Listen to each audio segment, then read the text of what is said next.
So where are things showing up in reporting, in external reporting and financial reporting? Where are things showing up?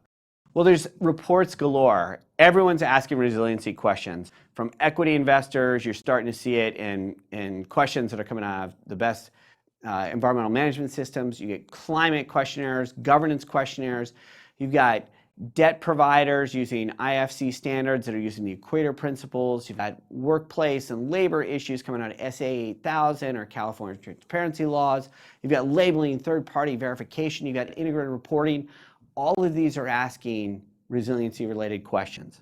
Social, financial, environment. They're asking about physical, financial, brand. There are reports out everywhere asking about this, and companies are having to respond. Moreover, you got industry and trade organizations that are actually taking proactive steps on this, from the apparel industry with the Sustainable Apparel Coalition, to the retail industry with RELA, to the real estate industry with BOMA's Evergreen, to even the telecommunications TIA's Sustainability Technology Environments Program. You've got organizations that are taking steps. They realize they need to take action. They realize they need to be doing better socially and environmentally. And they're starting to find ways that they can communicate it not only within the industry, but with the stakeholders as well. Besides the CSR director, legal, facilities, maybe HR, whose job involves resiliency? As you see here, resiliency is one of those issues that permeates throughout an entire organization. And if you don't think it applies to your job, take a second look and ask yourself, how could my job involve resiliency from a social environmental perspective? Where is there brand risk, financial risk, or physical risk? Because how decisions are typically made around resiliency is legal's looking at it from a compliance perspective. Investor relations are looking at it, are they getting shareholder resolutions? Are we having to answer questionnaires from institutional investors? In marketing, they're looking at it from a brand perspective. Are we staying ahead of competition? Are we being a leader? Management is saying, well, we need to do something for our compliance or our shareholders. HR, they're looking at resiliency as showing, that they're being proactive as a way to attract new employees. And suppliers and customers are looking at your resiliency to say, can you meet, our minimums on our scorecards? But also, are you somebody we want to have in our supply chain because you're thinking about these issues?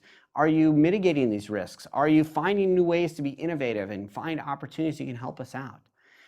These are ways you can maximize opportunities and generate ways you can mitigate risks to make your company more resilient for the long term.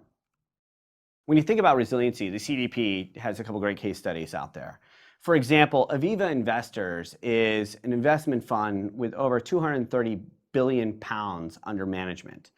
And they use the data that they get from CDP to ensure that its clients' portfolios not only are mitigating against the financial and physical risk against climate change, but they're finding other opportunities.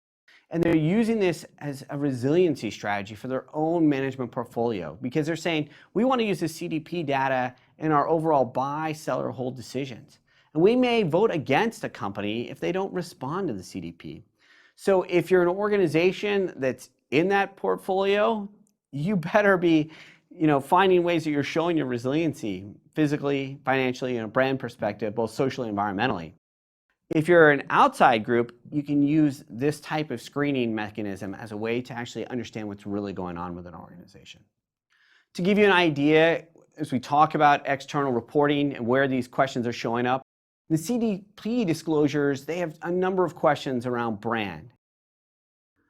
They obviously have a number of questions around physical aspects. What are the risks and opportunities to your organization?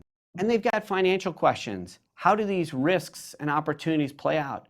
Are there ways are they going to cost you money? Are they going to help you make money? Whether that's internally or through things like emissions trading.